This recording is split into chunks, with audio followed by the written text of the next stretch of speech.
کیا تھا جو حالات تھے، جوان کامرہ بند حسن، عورت خود کہہ رہی، اللہ کہتا اگر اس کو ہدایت نہ ہوتی اللہ کی طرف سے نصیب تو وہ بھی ہے ہما بہا، ضرور اس وقت حالات ایسے تھے خیال. تو کئی لوگوں نے کہا نبی کے دل میں یہ خیال آ جاتا. تو تھانوی صاحب رحمۃ اللہ نے فرمایا یار روزہ رکھا ہوتا، گوشت پکا خوشبودار مزیدار افطار سے پہلے سامنے ہوتا، روزے دار کا جی نہیں چاہتا کھاؤں، کھاتا نہیں. حکم خداوندی کو بہادری تو یہ ہے، خیال ہی نہ آئے تو ثواب کیا ہوگا. اس لیے یہ بیوقوف لوگ ہیں جو کہتے ہیں یہ خیال ہی نہیں آنا چاہیے. خیال آئے، نبی کو بھی تنگ کرے مگر وہ اللہ کے تقوی اور اللہ تعالیٰ کی رضا کے خاطر دفع کرے. بہادری تو یہ. جی مولانا ان کا سوال کرنے کا شاید مقصد یہ تھا کہ انبیاء کرام معصوم عن الخطا ہوتے ہیں، تو اس طرح نماز کی حالت کے اندر اس کیفیت کا آنا تو ایک غلطی والی بات نہیں؟ نہیں، یہ کوئی غلطی نہیں. غلطی تو اس کو کہتے ہیں نا کہ جان بوجھ کر کوئی آدمی غلط کام کرے، یہ وہ غلطی ہوتی. یہ تو نسیان جو ہے بھول جانا، یہ تو اللہ تعالیٰ نے آدم علیہ السلام کا کہا کہ آدم بھول گیا. اسی طرح حضرت یوشع بن نون کا تھا، مچھلی تھی ان کے پاس، نہ سیا بھول گیا. اور یہ بھی کہا انہوں نے کہ موسیٰ علیہ السلام مجھے تو شیطان نے بلا دی. یہ لفظ ہیں قرآن کے. یہ کوئی بات نہیں، بھول جانا کوئی گناہ کی بات ہے. اس پر اللہ نے اور اس کے رسول نے اعلان فرما دیا کہ بھول جانے والا جو اس کو ہم نہیں پکڑیں گے. اچھا مولانا، جس کو یاد ہو بات وہ کرے، پھر گناہ ہوتا. یاد ہی نہیں رہا.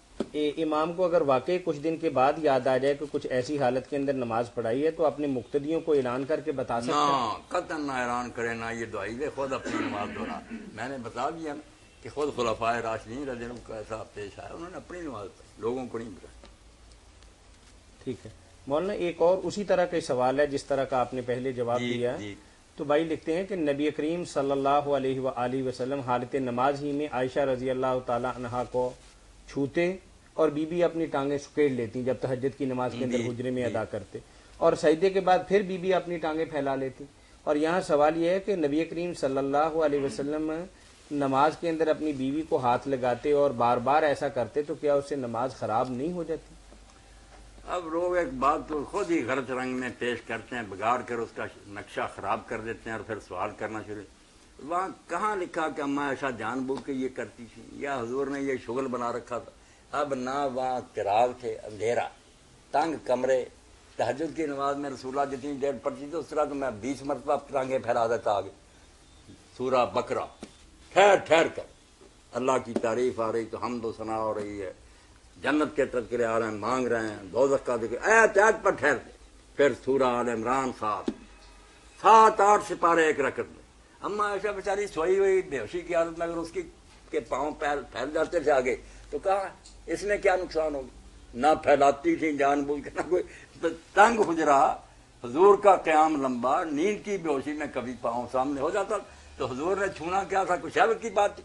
سجدہ کے لیے جب جاتے دیکھا کہ پاؤں اس طرح ہاتھ سے ٹھوکر دے دیتے تھے، پیچھے سے کوئی سادہ سی بات ہے، نہ بار بار نہ کچھ بھی نہیں. ایسی باتیں یہ خود ہی اپنی طرف سے لمبا کر لیتے ہیں. ٹھیک ہے، چلیں.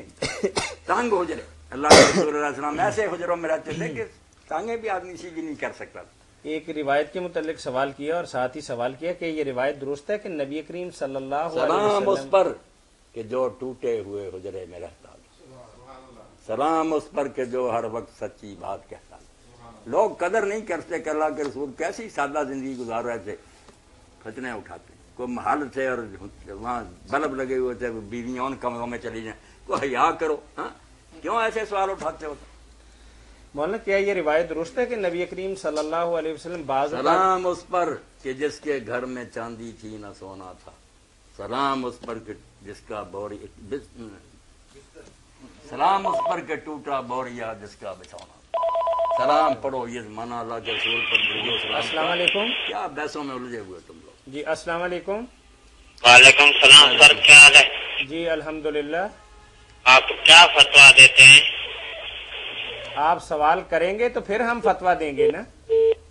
کچھ بھی نہیں. ہاں، کیا یہ روایت درست ہے کہ نبی کریم صلی اللہ علیہ وسلم بعض اوقات وضو کر کے سو جاتے اور ایسے ہی اٹھ کر سابقہ وضو ہی کی بنا پر نماز شروع کر دیتے اور فرماتے کہ میں آنکھیں سوتی ہیں لیکن میرا دل نہیں سوتا؟ جی السلام علیکم. وعلیکم السلام، میں تھر سے بات کر رہا ہوں. جی فرمائیے بھائی، پوچھیں. آپ سوال تو کریں گے تو پھر فتوے کا پتہ چلے گا نا. میرا ایک دوست ہے جی جی. تو بے وفائی کر رہا ہے. اچھا. ہاں نیک نمازی ہے تو ایسا کوئی وظیفہ بتلائیں. ایسے بے وفا دوست سے دوستی کرنے کا کیا فائدہ؟ جان چھڑائیں اس سے. اللہ کے لیے دوستی ہے نا، نیکوکار ہے. تو پھر کیوں وہ جو اللہ کے لیے دوستی، پھر کیوں نہیں وہ بھی سمجھتا کہ میں محبت کروں؟ اچھا آپ ہر نماز فجر کی نماز کے بعد نا جی 41 بار یا عزیزو پڑھا کریں. یا عزیز یا عزیز جو ہے نا 41 بار، 40 اور 1 روزانہ. یہ ہاں فجر کے بعد شروع کر دیں اور دل میں دعا کریں کہ اللہ تو غالب ہے، تیرے ہاتھ میں دل، اس کو دل پھیر دے، انشاءاللہ وہ ساتھی سیٹ ہو جائے گا. یا عزیزو 41 بار. یہ سارے لوگ نوٹ کریں، کچھ بھی مشکل درپیش ہے اللہ فضل فرمائے. ٹھیک ہے الحمدللہ. چلیے بہت شکریہ جی. جی کیا وہ بات ہو رہی کہ میری آنکھیں تو سوتی ہیں لیکن ہاں. میرا دل نہیں سوتا. بالکل ٹھیک. اب دو مسئلے الگ الگ بیان کریں گے. ایک تو ہے کہ اللہ کے رسول علیہ السلام کے لیے نیند ناقض الوضو نہیں تھی. آپ کا وضو نہیں اس سے ٹوٹتا تھا، وجہ اس کی آپ نے بیان کر دی کہ دوسرے لوگ جب سوتے ہیں ان کی عقل گم ہو جاتی، سارا شور مطلب انہیں کوئی خبر نہیں رہ جاتی کیا ہوا کیا نہیں. میری آنکھیں سوتی ہیں یعنی جسم آرام کرتا، میری ہوش حواس سب بجا ہوتے ہیں.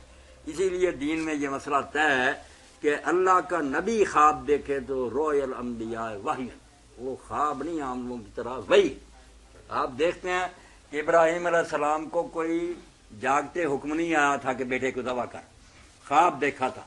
اور خواب جب انہوں نے اپنے بیٹے سے بیان کیا تو بیٹے نے کہا کہ ابا جی خواب کیا ہوتے ہیں، آپ چھری لیے پھرتے. یہ کہا یا ابا تفعل ما تؤمر، ابا جی کر دیں جو آپ کو حکم مل رہا. اس سے ابن عباس نے فرمایا کہ اسماعیل علیہ السلام کے جواب سے پتہ نہ چلا کہ انبیاء کا خواب وہی ہوتا، اسی لیے کہ ان کی صرف آنکھیں سوتی ہیں، جسم آرام کرتا ہے، ہوش و حواس بجا ہوتے، سب پتہ. ہماری نیند کے وضو توڑتی ہے، نیند وضو توڑنے والی چیز نہیں. ایسا بھی مذہب موجود ہے کہ جیسے کہ آپ اتنا جی چاہے سو جائے نا زمین پر لیٹ کر وضو نہیں ٹوٹا، آپ بھی پڑھ سکتے ہیں. یہ بھی لوگوں کا مذہب ہے اور بڑے بڑے صحابہ ایسے کرتے تھے، بالکل خراٹے لیتے تھے، پڑھ لیتے تھے. کچھ لوگ کہتے ہیں کسی کے لیے بھی نیند وضو نہیں توڑ. کچھ کہتے ہیں ایسی توڑتی ہے کہ اگر وہ سہارا ہٹ جائے تو گر جائے، سہارا لے کر سویا. کچھ کہتے ہیں مطلق ذرا اونگائی گیا. یہ الگ مذاہب علماء کے، سب کے پاس دلیل ہے. مگر رسول اللہ صلی اللہ علیہ وآلہ وسلم کے لیے یہی ہے کہ آپ کے لیے ساری امت مانتی ہے کہ جو خطرہ ہے نا، اصل میں وضو توڑنے والی چیز سمجھ لیں ایک ہی ہے. زیادہ ساری باتیں نا نقصیر اور قیر وغیرہ سب ایسا ہی ہے کہ کر لے اچھا، نہ کر لے کچھ نہیں. شاہ ولی اللہ رحمۃ اللہ علیہ فرمایا یہ وضو توڑنے والی باتیں نہیں، فقہ میں لمبی نہ کرو. پھر ایک ہی بات ہے وضو توڑنے والی کہ دونوں راستوں میں سے کچھ نکل جائے، پخانے اور پیشاب والے راستے سے خروج میرا سبیل ہے. یہ بے ہوشی کیوں ساتھ میں را دی؟ نیند مذنہ، کہ اس میں امکان ہے کہ تم بے ہوش ہو گئے، تمہیں پتہ نہ چلا، ہوا نکل گئی، ورنہ یہ توڑنے والی نہیں. اب رسول اللہ کے لیے یہ مذنہ نہیں تھا، وہاں گمان ہی نہیں تھا کہ آپ کو پتہ نہ چلے، آپ کے ہوش و حواس ٹھیک ہوتے تھے. اس لیے آپ کی نیند نہیں توڑتی تھی وضو. یہی جواب آپ نے اما عائشہ کو دیا کہ میں اگر سو کر اٹھ کر آؤں مجھے سارا پتہ ہوتا کہ ہوا نکلی ہے یا نہیں نکلی، میرے سونے نے سے کیا وضو ٹوٹ. باقی امت کو بتلایا کہ اگر اتنی بے ہوشی ہو گئی ہے تم نہیں کہہ سکتے کہ کیا ہوا، کر لو جی. جزاکم اللہ خیر. اللہ اکبر. مولانا ایک تحریری سوال ہے، کیا یہ بات تاریخی اعتبار سے درست ہے کہ غزوہ احد کے موقع پر حضرت عمر فاروق اور بعض دیگر صحابہ کرام راہ فرار اختیار کر گئے تھے؟ راہ فرار اختیار کر گئے تھے. یہ چیزیں ڈھونڈ ڈھونڈ کر لوگ بتاتے رہتے ہیں کہ حضرت عمر بھی ان میں ہوں گے تو پھر خوب موقع ملے گا برا برا کہنے کا. اب قرآن مجید نے جب بتایا کہ حالات ایسے پیدا ہو گئے، جن کو درہ پر حضور نے متعین کیا تھا انہوں نے درہ دیا چھوڑ کہ اب کیا کریں، یا مال غنیمت تو لوگ جمع کریں، ہم کیا کریں، کافر تو بھاگ گئے، چلو ہم بھی اکٹھا کریں. امیر جو تھے عبداللہ بن زبیر نے روک رہے، نہیں مانے، 10 صحابی رہ گئے، شہید ہو گئے. اب حالات ایسے ہو گئے کہ دشمن نے پیچھے سے آ کر اچانک حملہ کیا. یہ بے فکر مال سمیٹ رہے تھے کہ کافر تو چلے گا، جب اچانک تلواریں پڑی ہوش توڑ گئے.